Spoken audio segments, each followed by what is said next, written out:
வயதிற்கு கீழ் உள்ளவர்கள், பிரசவ வலியை இருப்பவர்கள் இதை பார்க்காதீர்கள்.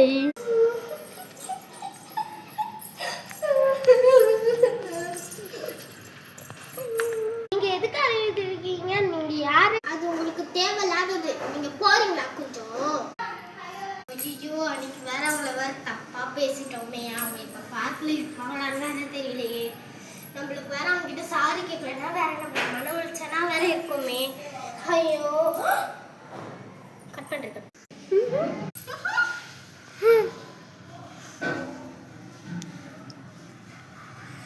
அன்னைக்கு நீங்க பார்க்கல இருந்து அழுதுட்டு இருந்தீங்க. ஓ, அதுவாங்க. அன்னைக்கு என் ஃப்ரெண்டு என்கிட்ட ஒரு சண்டை போட்டுட்டா. அவன் பெஸ்ட் ஃப்ரெண்டு, ஒரு நாள் கூட சண்டை போட்டதே இல்லை. அவங்க அம்மா அப்பாவே சேராதுன்னு சொன்னா கூட அவன் என்கிட்ட சேருவா.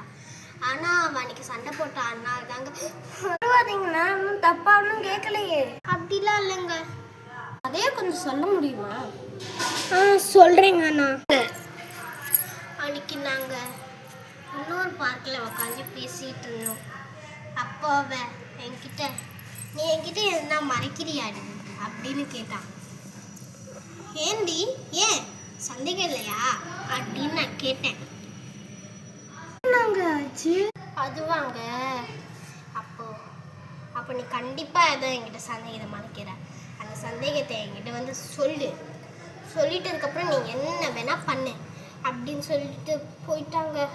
அப்ப நீங்க என்னன்னா அது சொல்லியிருக்கார்ல, அது ஒரு பெரிய கதைங்க. அன்னைக்கு ஒரு நாள் நான் அவகிட்ட மறைச்சிட்டேங்க. இந்த கதையை என் ஃப்ரெண்டுக்கே சொல்லலை. உங்களுக்கு எப்படிங்க சொல்ல முடியும்? சரிங்க, இருக்கட்டும் விடு. வேணா ஒன்று பண்ணலாமா? என்ன பண்ணலாம்? உங்க ஃப்ரெண்டு வீட்டுக்கு கொண்டு போய் மாத்ததுன்னா நான் பார்த்துக்கிறேன். ஐயோ, ரொம்ப தேங்க்ஸுங்க.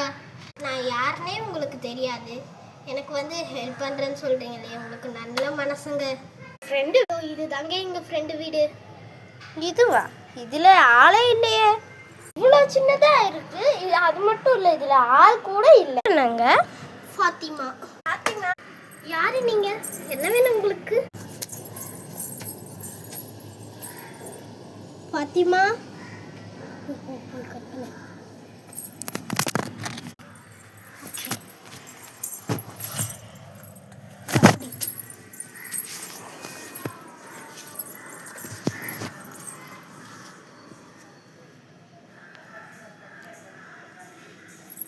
ஜனனி நீயா?